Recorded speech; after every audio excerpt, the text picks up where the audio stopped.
रख लें, ठीक है। उसके बाद हॉट पैक लाए, उसके ऊपर 20 मिनट टेंस भी लगा रहेगा, वो ट्रांजिट भी आना प्रोसेस के जरिए नीचे चला जाएगा, ठीक है। और साथ में हॉट पैक का इफेक्ट भी आ जाएगा।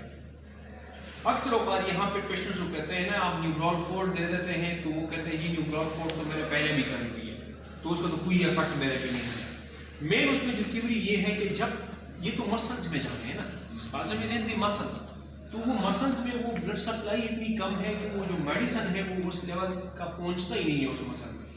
तो इसीलिए विद हॉट पैक जब आप ये चीज़ें कर देते हैं तो वो ज़्यादा पहुंचती हैं और उसका इफेक्ट ज़्यादा आता है।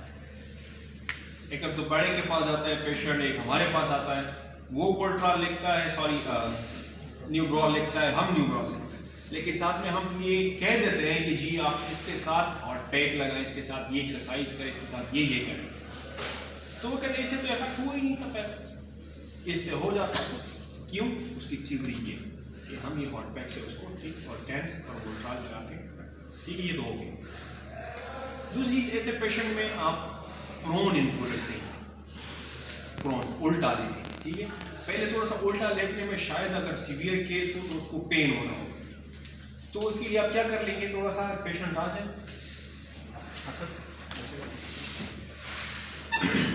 ये तकिया बहुत बड़ा है, थोड़ा सा छोटा सा तकिया नहीं होता वो इधर, ये बहुत बड़ा है, ठीक है, इतना लेट चले बिल्कुल, ये न्यूट्रल पोजीशन है, ये बिल्कुल न्यूट्रल में, ठीक है। ये बिल्कुल नीचे प्लेन से थोड़ा सा ऊपर हो जाए, थोड़ा सा, ताकि ये जो एक्सटेंशन यहाँ हो रही है ये एक्सटेंशन थोड़ी सी कम हो। मैंने आपको कहा कि because of the muscle spasm उसको इस एक्सटेंशन में पेन होगा, and do not consider this pain as a stenosis if it is not giving you the bilateral symptoms. समझ में आ रही है ना बात, ठीक है। सो इस तरह लेटा दिया तो एक तो आपका मैकेंजी प्रोटोकॉल शुरू हो गया, साथ में टेंस लगा दिया, हॉट पैक लगा दिया और उसको 20 मिनट्स के लिए छोड़ दिया। जब ये ऐसे रहेगा तो थोड़ी सी एक्सटेंशन में ये जाते हैं, एंटीरियर स्पेसिंग हो जाती है, स्पेसिंग हो जाती है, उसमें सक्शन इफेक्ट प्रोड्यूस होता है, तो जो डिस्क बल्ज है, ठीक है, वो क्या उसको सक इन कर रहा होता है। सो जो स्पेस यहाँ पे प्रोड्यूस हुआ है उसमें ये सक इन होना शुरू हो जाता है। अभी हम कुछ नहीं कर रहे हैं, ठीक है, जैसे 20 मिनट्स चलती है, फिर ये सब कुछ आफ्टर 20 मिनट्स रिमूव कर दिया, this patient is in this position. तो मैं जिस सेगमेंट पे ये पेनफुल था उस सेगमेंट पे ग्रेड 1 ग्रेड 2, फिर उससे आगे ग्रेड 1 ग्रेड 2, तो यहाँ पे पूरे 2-3 नंबर एरिया में मैं क्या करूँगा, ग्रेड 1 ग्रेड 2 अप्लाई करूँगा। उससे क्या हो जाएगा, यहाँ का स्पैज़म चला जाएगा और इसके साथ बीच में चलेगी, ठीक है। सो स्पैज़म उसके साथ क्या हो जाएगा, रिलीव हो जाएगा। ग्रेड 1 ग्रेड 2, और आप लोगों को पता है ग्रेड 1 ग्रेड 2 30 ऑसिलेशंस देनी है, एक पे 30, ठीक है। फिर उसके बाद अगर आप लोग देखना चाहते हैं तो एक साइड पे भी कर लें ताकि थोड़ी सी रोटेशन भी इम्प्रूव हो जाए, इस साइड पे भी कर लें, उस साइड पे भी कर लें, या अगर इस तरह से करें तो एक थंब ऊपर एक नीचे, ये फिर उसको इस तरह से लेके जाएं, ऊपर नीचे ऊपर नीचे ऊपर नीचे, एक दूसरे के साथ पैरेलल नहीं, पैरेलल तो उसी वर्टिब्रा पे होता है, लेकिन अगर आप इसको ऊपर रख देते हैं और इसको इधर, तो ये दो वर्टिब्रास ऐसे मूव करेंगे, तो ये रोटेशन आपकी इधर हो जाएगी। वो भी आपने 30 ऑसिलेशंस देंगे, ठीक है। अब नेक्स्ट डे पे ये आएगा, आज हमने इतना कर दिया, दैट्स इट। नेक्स्ट डे पे आ जाएगा तो फिर हम इसको हटा के वही हॉट पैक, वही टेंस, वही सारी चीज़ें लगा दें, ठीक है। आज हम थोड़ा सा एग्रेसिव होंगे क्योंकि आज इनका पेन थोड़ा सा कम हुआ होगा, इसने घर में भी 2 दफ़ा ये एक्सरसाइज भी की होगी, इस तरह से लेटा होगा, ठीक है, और साथ में ये हॉट पैक भी इस्तेमाल किया होगा और थोड़े से कुछ पेन किलर वगैरह ये चीज़ें भी ले ली होगी, ठीक है। तो जब ये इस तरह से आएगा तो अब हम इस पेशेंट को कहेंगे जी आप एल्बोस तक ऊपर है, लेकिन जोर इन मसल्स को दें, और फिर यहाँ पे 10 to 15 सेकंड्स को होल्ड रखना है, ठीक है। फिर हम वापस कहेंगे इसको वापस चले जाएं, लेकिन हमने यहाँ से इनको सपोर्ट किया होगा। ये एल्बोस इसीलिए हैं कि अगर इसको बैक पेन में थोड़ा सा मसला हो तो ये इधर होल्ड कर सकता है, थोड़ा सा वहाँ पे जो लोड है उसको क्या डिक्रीज कर सकता है, ठीक है। तो ये इस तरह से 4-5 बार ये करेगा, फिर 10-15 सेकंड्स के लिए होल्ड करेगा, यहाँ तक इसका ठीक हो गया। अब इसको वापस हम ले आते हैं इस पोजीशन में, एक्सटेंशन में आ जाए, अगेन ग्रेड 1 ग्रेड 2 में इसको विद एक्सटेंशन मोबालाइज कर रहे हैं ताकि इसकी थोड़ी सी एक्सटेंशन इम्प्रूव हो जाए, ठीक है। तो यहाँ मोबालाइज कर लिया ग्रेड 1 ग्रेड 2 में, फर्दर जब हम ऑसिलेशंस दे रहे होते हैं उसी सेगमेंट पे मोबिलाइजेशन दे रहे होते हैं, तो ये एक्सटेंशन में है, सक्शन फिनोमिना भी वहाँ पे हो रहा है, ठीक है, खुद ब खुद, और हम उसको ऑसिलेट भी कर रहे हैं, इस तरह से मूव भी कर रहे हैं। तो अगर यहाँ पे आप कोई चीज़ रेत वगैरह या पानी या कोई जेल वगैरह डाल लें, ठीक है, और मैं यूं कर रहा हूँ तो वो जेल खुद ब खुद आहिस्ता आहिस्ता से अंदर चला जाएगा। या कोई चीज़ अगर वाइब्रेट हो रही होती है तो वो चीज़ें अंदर जाना शुरू हो जाती हैं। सो सेम फिनोमेना हम यहाँ पर डिस्क के जेल पे भी अप्लाई कर लेते हैं। जब उसको हम मोबिलाइज कर रहे होते हैं तो वो जेल खुद ब खुद अंदर जाना शुरू हो जाता है। अब ये सेकंड डे पे हमने ये कर लिया तो थोड़ा सा बल्ज को जो है ना थोड़ा सा डिक्रीज कर लिया हमने, बल्ज का जो प्रेशर था उसको डिक्रीज कर लिया। अभी नर्व रूट तो स्टिल इन्फ्लेम्ड है, ठीक है, तो नर्व रूट की तरफ हम फिर आ जाते हैं। किस तरह आ जाते हैं, इनको सुपाइन ले जाते हैं। जब सुपाइन ले जा देंगे तो हम शियाटिक नर्व मोबिलाइजेशन की तरफ आ जाएंगे। पहले हम न्यूट्रल से स्टार्ट, अगर इनको यहाँ से हम कहेंगे कि ये स्ट्रेच हम दे देंगे खुद, 10-15 सेकंड्स होल्ड करेंगे, फिर 10-15 सेकंड्स होल्ड करेंगे, 3 टाइम्स रिपीट करेंगे, ठीक है। इसको कह देंगे या आप घर में भी करें इस तरह से। घर में किस तरह से, यहाँ से एक दुपट्टा ले लें, ठीक है, उस हाथ में रख लें और उसको एक तरफ खींचे 10-15 सेकंड, फिर ऐसे ही इसको करेंगे, ठीक है। इसके साथ साथ हम थोड़ा सा फ्लेक्शन, इधर फ्लेक्शन इसको कहें कि जी आप ये फ्लेक्शन भी करें,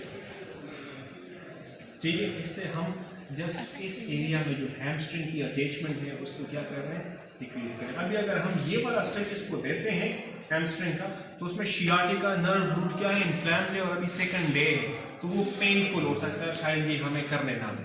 तो इसलिए हम यहाँ पे थोड़ा सा इस मसल पे भी काम कर लेते हैं कि जी हैमस्ट्रिंग की जो जहाँ से ओरिजिन है उस ओरिजिन पे काम शुरू हो जाए।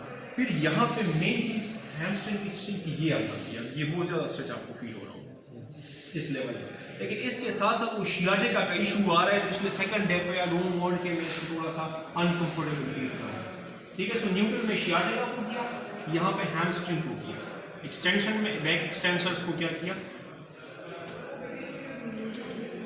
स्पैज़म रिलीज किया और थोड़ा सा उसकी स्ट्रेंथनिंग की शुरू करी। और साथ में एक चीज़ रह गई एब्डोमिनल्स। तो एब्डोमिनल्स के लिए जो एक एक्सरसाइज है वो मैं आपको बता दूँ। खैर ये पहले शियाटिका वाला, तो ये पहले दिन वही सारा प्रोसीजर, ठीक है, उसी तरह से बैक इस तरह से, फिर थोड़ा सा ऊपर जाएंगे, इस लेवल पे आएंगे, मीन्स यहाँ पे किया, फिर इस लेवल पे, यहाँ पे वही स्ट्रेचिंग अप्लाई की, फिर अगले दिन यहाँ चले जाए, फिर अगले दिन उससे ऊपर चले, फिर अगले दिन इससे भी ऊपर चले जाएंगे ताकि हैमस्ट्रिंग और ये सारी चीज़ें भी शुरू हो जाएंगी इसके साथ साथ, ठीक है। यहाँ तक क्लियर हो गया कि ये इस तरह से हम इंक्रीज कर रहे हैं और साथ साथ में एक्सटेंशन यहाँ पे हो रही है। तो अगर इस रेंज तक ये पहुंच गया है तो फिर एक्सटेंशन प्रोटोकॉल जो है ना वो यहाँ से यहाँ पे आ जाए। जब यहाँ पे आ गया तो फिर वहाँ पे हम ग्रेड 1 ग्रेड 2 अप्लाई करेंगे। अब जब 4th 5th डे पे एक्सपेक्टेड ये है कि इसका पेन जो पेरिफेरलाइज हो रहा था वो आहिस्ता आहिस्ता से कम हो रहा है, उसकी इंटेंसिटी में कमी आ रही है, क्योंकि आप हर सेशन में अपने पेशेंट से पेन की इंटेंसिटी के बारे में पूछते हैं कि जी आज कितना है और उसको रिकॉर्ड कर रहे होते हैं। अगले पहले दिन 8-9 था, ठीक है, अभी 6-7 आ गया, अगले दिन 5-6 है, ठीक है। तो जब आपने ये सारी चीज़ें कर ली तो एब्डोमिनल स्ट्रेंथनिंग की एक्सरसाइज में भी बताता हूँ किस तरह से करना है। तो फिर इस पोजीशन में आ जाएंगे, इस पर ग्रेड 1 ग्रेड 2 दे देंगे, ठीक है, 1-2 दिन या एक सेशन 2, ठीक। उसके बाद हम आ जाते हैं किस चीज़ पे, hypo and hyper mobile segments, क्योंकि कास्ट तो वही थी ना, उसकी वजह से यहाँ पे मोबिलिटी हाइपर मोबिलिटी थी और हाइपर मोबिलिटी की वजह से यहाँ पे ये जैसे इशू हो गया। तो फिर हम देख लेंगे जो सेगमेंट हमने नोट किए थे पहले कि जी यहाँ पे हाइपो है और यहाँ पे हाइपर है। तो हाइपो का तो वही है कि उसको डायरेक्टली हम वहाँ पे ग्रेड 3 ग्रेड 4 मैनिपुलेट करते हैं, ठीक है। लेकिन अगर कोई हाइपर मोबाइल है तो हाइपर मोबाइल का ये होता है कि उससे एक सेगमेंट नीचे और उससे एक सेगमेंट ऊपर, इनको आप मोबाइल, तो अगर आप उनको मोबाइल करते हैं तो जो हाइपो मोबिलिटी की इन दो की वजह से जो हाइपर मोबाइल हुआ था ये सेगमेंट, ये मूवमेंट इन सब में क्या हो जाएगी, डिस्ट्रीब्यूट हो जाएगी। तो पहले अगर ये 10 किलोमीटर अकेले दौड़ रहा था तो फिर अब शेयर हो गया 3 बंदों का, अब 3.3 दौड़ता है, 3.3 3.3। पहले ये 10 का 10 ही यही था क्योंकि ये दोनों ही दौड़ रहे थे इसके साथ, ठीक है। तो उसको भी आपने कर लेना है। फिर स्पाइन को देख लें, पोस्चर को देख लें, कोई और चीज़ें जो आपने नोट की ऑब्जर्वेशन में, पल्पेशन में, उन चीज़ों पे चले जाएं, उसको हील कर लें। ठीक है, तो उसको भी मोबाइलाइज कर लेते हैं आप लोग। अब मैं आता हूँ इस कोर स्टेबिलिटी एक्सरसाइज। सो कोर स्टेबिलिटी की तो एंड रेंज पे जो एट द एंड होगा वो हम डबल SLR करेंगे।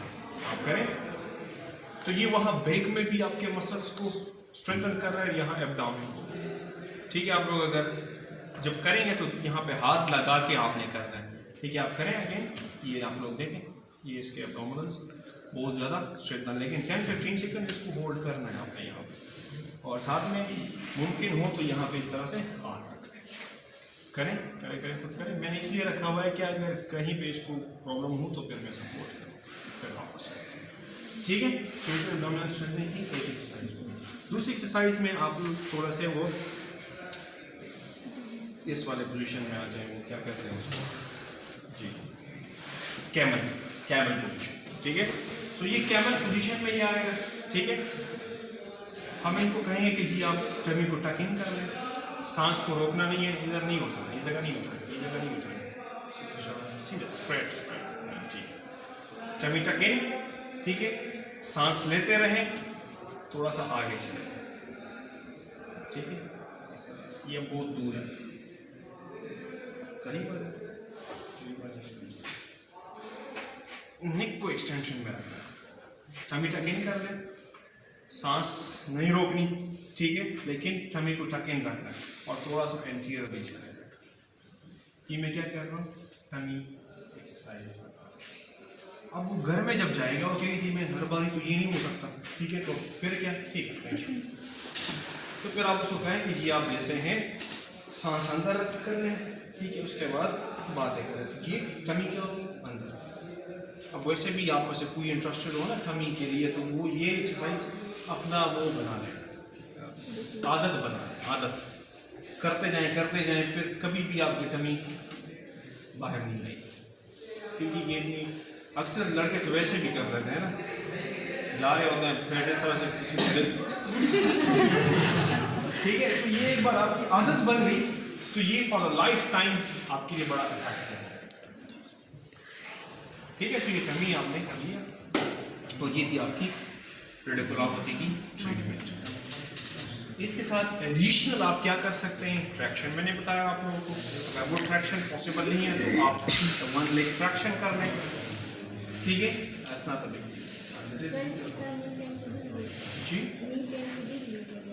नी पेन को भी क्या हो जाएगा, खुद ही रिलीव हो जाएगा। नहीं, अगर इसको नी पेन इस वजह से है तो रिलीव हो जाएगा, किसी और वजह से है तो फिर हमने नी को देखना है और वो काम इनायत साहब का है आपको बताना कि क्या लोअर लेग उनका है हिस्सा। ठीक है, ठीक, सो दोबारा